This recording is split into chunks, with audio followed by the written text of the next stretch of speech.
tassa Namo tassa bhagavato arahato samma sambuddhassa Buddhang dhammang sanghang namasam. So as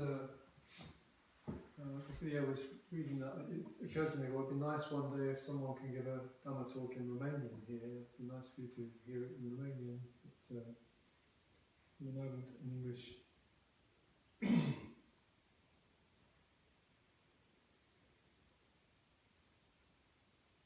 So anyway, tonight is the last night of this retreat. So we have just a bit of tomorrow, and then we all go our different ways. So reflecting on this, it's July the 1st, so the beginning of a new month, and the end of this particular, or coming to the end of this particular retreat. So I remember asking you on the Wednesday to reflect on the state of your mind, what you've brought with you to this retreat, and how you were feeling at the time. So I know that's a bit of time away now, but reflecting, if you can, remembering what it was you were feeling when you came here on Wednesday, when we started this whole retreat and coming together into a kind of body together, which tomorrow has to break apart and go its separate ways. And of course this is the law of all sankharas, what we call sankharas or formations, that at some point they come together, causes and conditions bring them together, and then at some point they have also to fall apart or break apart. Or in English we have the saying, all good things come to an end. The reality is that all, quotation mark, things come to an end, whether they're good or bad or indifferent.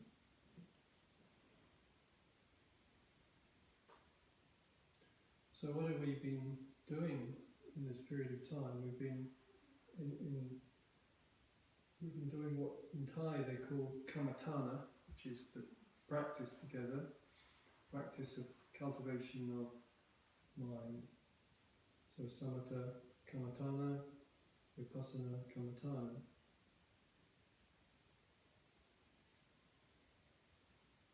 And what is the object, what is the end, or what is the goal of such practice? Well, it is to have a heart that is truly at peace.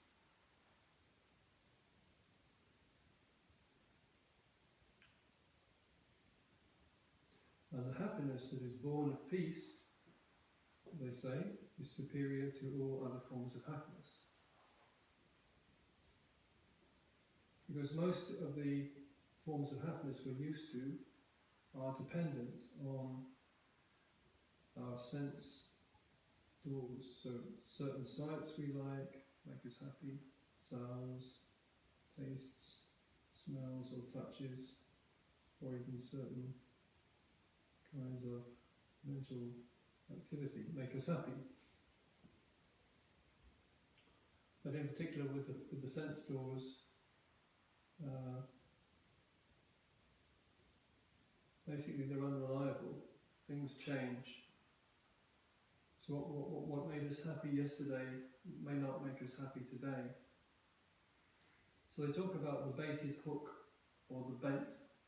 When we see the things that we think or our mind tells us will make us happy, and we go for them, grab at them, try to obtain them, and we may get some temporary gratification, some temporary satisfaction, but it's like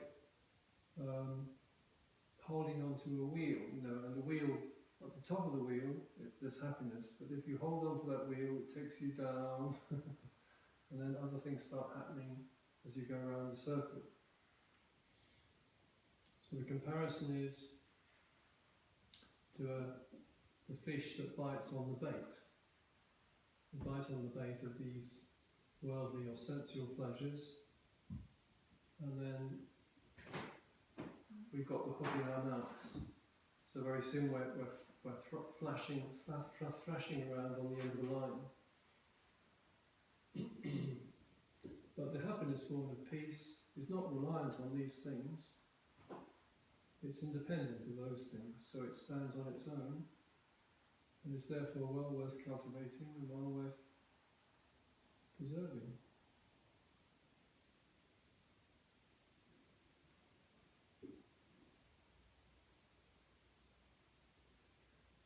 So one of the aspects of this kamatana is that we, as human beings, we have a reflective capacity. We have the ability to turn inward, to contemplate things, to reflect on our own behaviours and the results of our behaviour, and to reassess.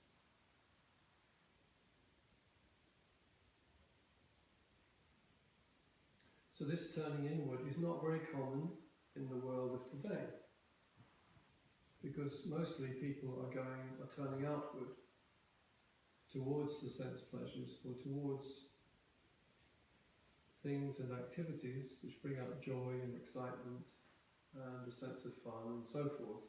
This is what is normal in the society. So if you go through the streets of a crowded city in the evening, everyone's out having fun and drinking and eating or going to entertainment.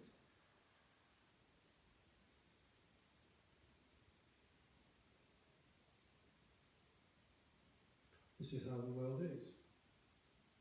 But if we start to find that these things don't always satisfy, they don't always yield us what we were hoping for, and in fact they can leave us in some ways very disappointed or let down,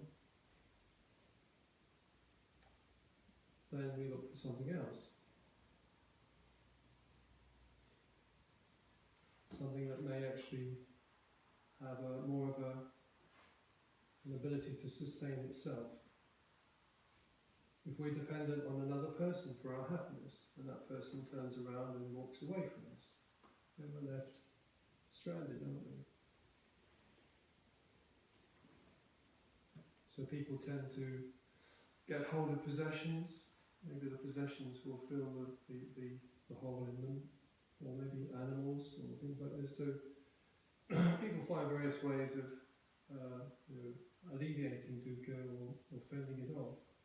But what they don't tend to do is actually look at dukkha, or embrace the dukkha, or accept the dukkha.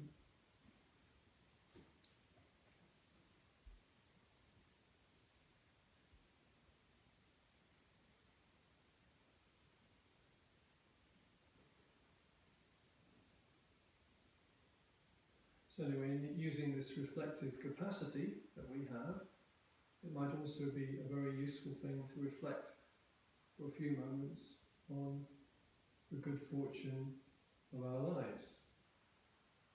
Because I'm absolutely certain that all of us in this room have had good fortune. If you first of all want to contemplate the age that we're at, you've got to that age where you are now, the age that you're at. And many children in Africa and maybe parts of South America, Asia, they don't get to that age or up to any age near it because they die of malnutrition or disease, or because there's a war going on in their country and they suffer the results of the war.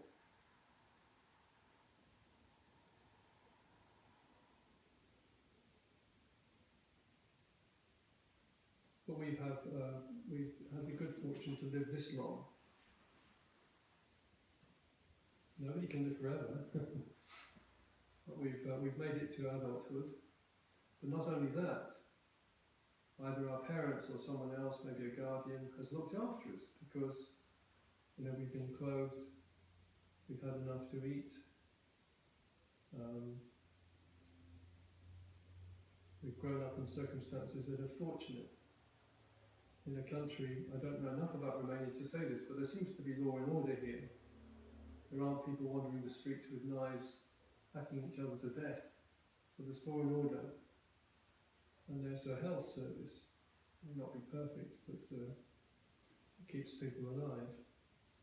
And then there's an education system. So I think everyone in this room has been fortunate enough to have an education. we reflect on many people in life do not get those opportunities. So they're forced to get a job as a street cleaner or a scavenger or some such activity. And I sense that everyone here has a professional line of business. So you're the most fortunate class of the society.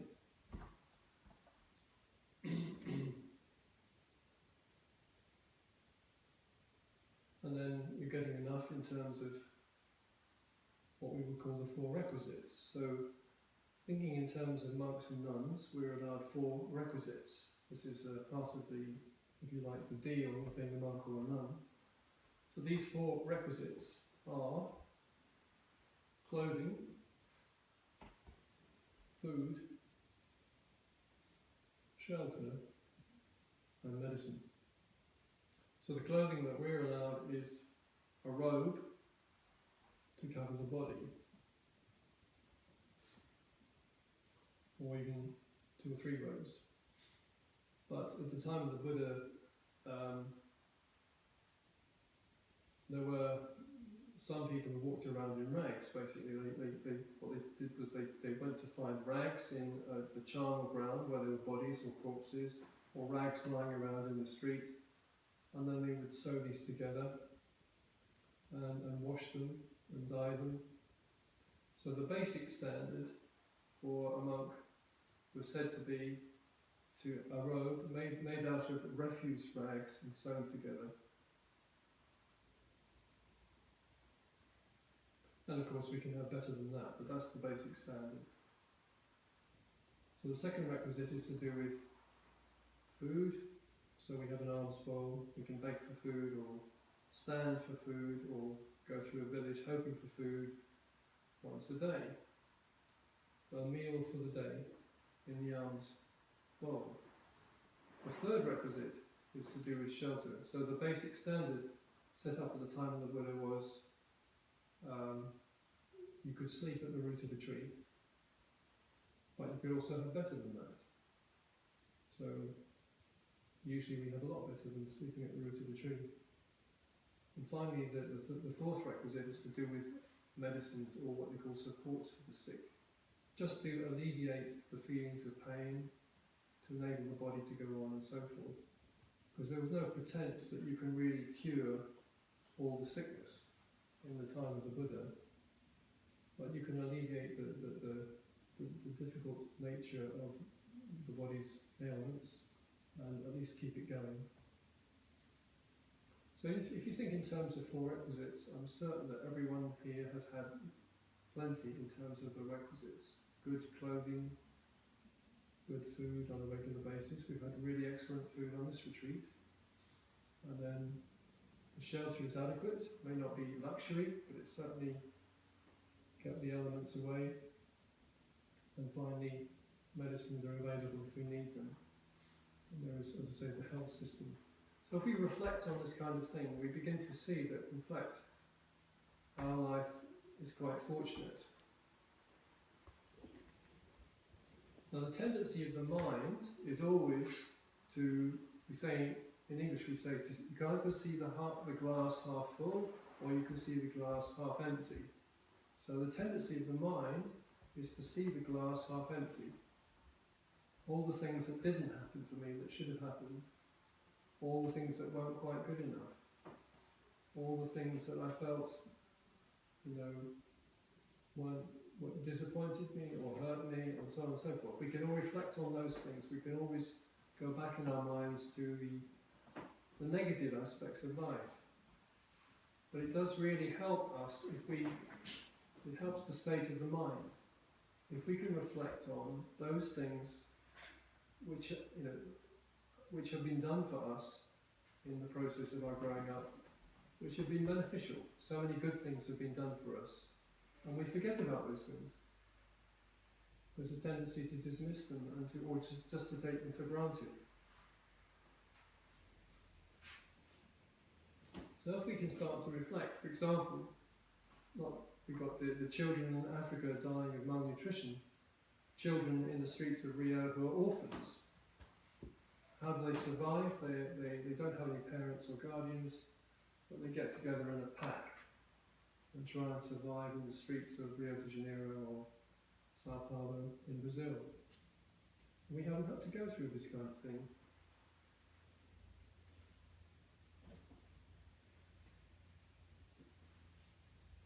And with the education we've had the choice in terms of our career or profession, and most of the careers or professions we have, I would guess, are pretty interesting compared to the average.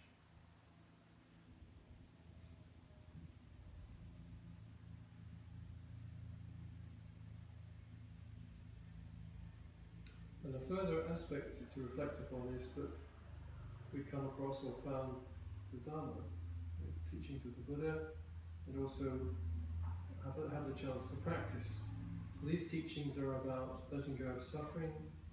They are the key to liberation, to freedom. And we're lucky because in this day and age, the Dhamma is available, it's extant, it's here. Now, 100 years ago, there was no Dhamma, or very little Dhamma in Europe. It was something rather remote and misunderstood in Asia. And who knows 100 years from now whether there'll be any Dhamma in Europe. We don't know, do we? But we're at a time when we can hear the Dhamma. So this is considered to be incredibly fortunate. But not only just to hear the Dhamma, but also to have some very great teachers, Ajahn Chah, Ajahn Dhammanando, and some other great teachers in the current era that we can listen to and learn from.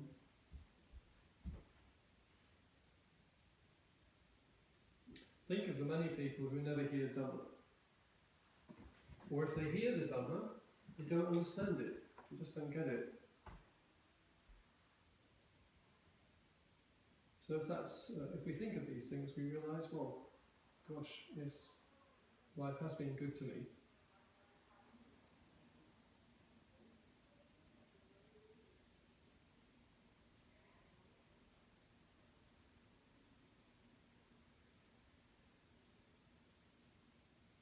So in Sri Lanka in particular,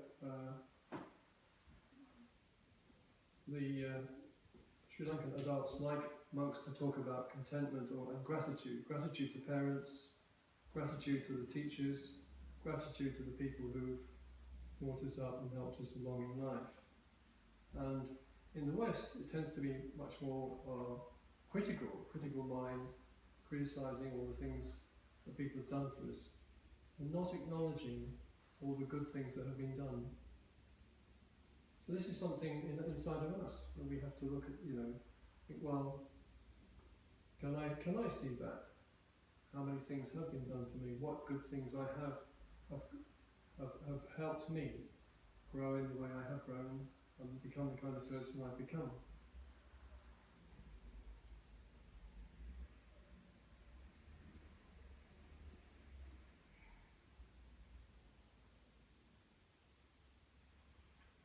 So also,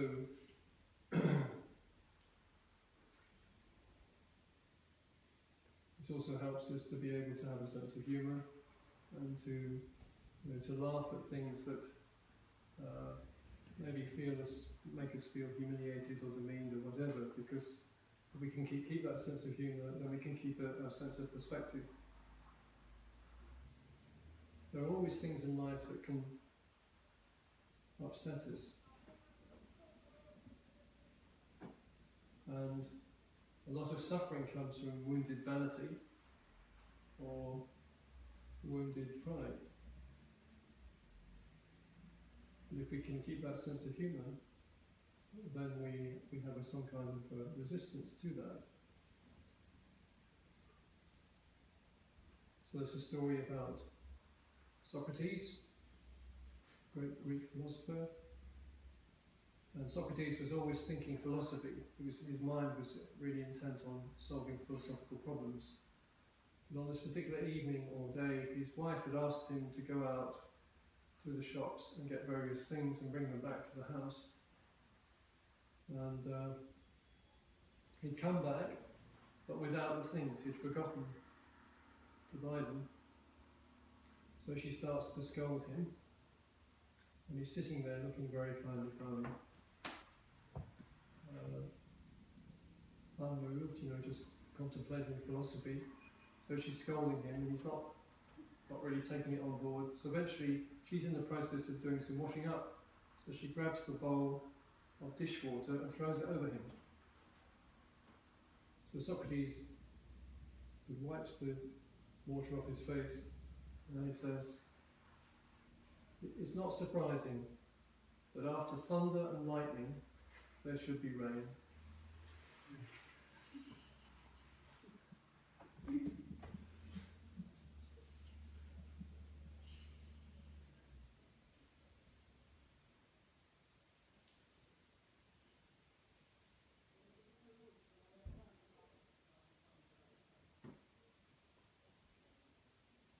So earlier on today we were talking a little bit, I think, about letting go. This central concept is dukkha that we use in this practice. So where there is dukkha, we recognise there must be clinging of some sort. If I'm experiencing dukkha or unhappiness, there is a clinging somewhere. And the art of this practice is to find out the point of clinging.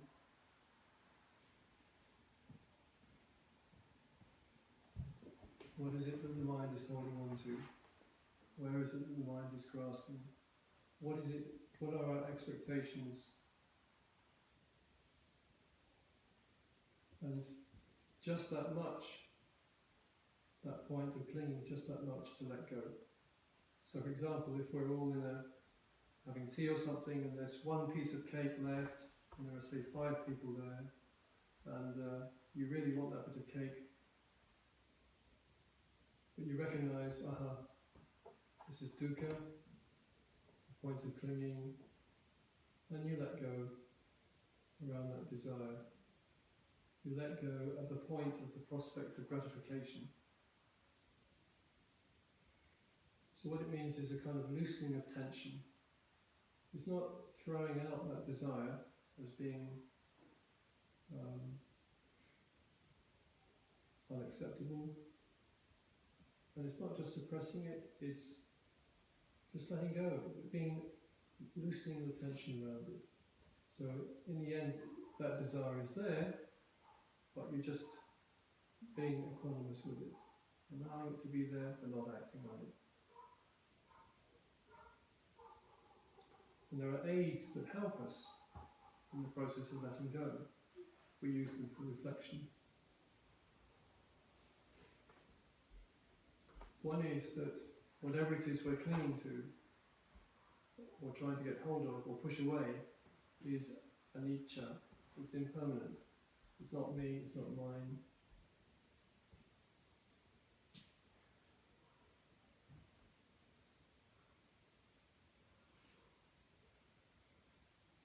And the other is that whatever we're clinging to or grasping after is no thing. It's no thing as such, because there is no thing.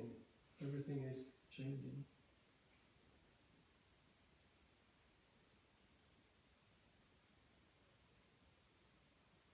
So with reflections like this, we can start to develop more equanimity, be more at ease with how things are changing, and with the conditions that we have to put up with. So they talk about something called radical acceptance. That's accepting things as they are right now. So it's accepting, my own moods, the weather, the people,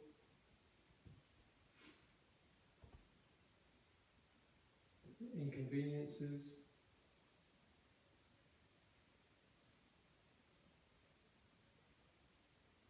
the place where we live, the things that go wrong. Can we do that? Can we open up to things as they are and just accept them? Because this is the route to a more peaceful heart.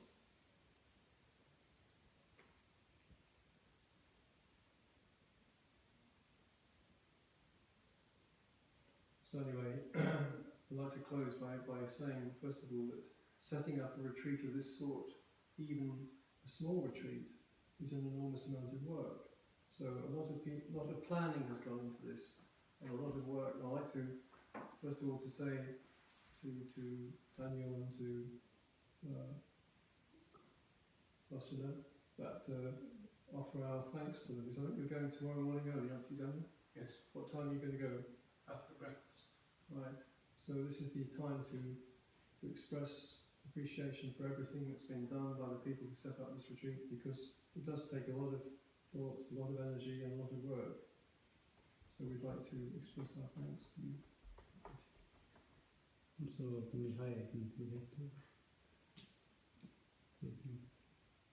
These things don't come out of nowhere, so people put a lot of energy and effort into thinking and planning them. So I'll say more things tomorrow morning. Everyone else will still be here, but I wanted to say that before Daniel goes, so he knows we appreciate what he did. So you had most of an afternoon in free form practice, or doing the practice in the way that seemed best to you. Did you have any comments from that, or any experiences you wanted to share?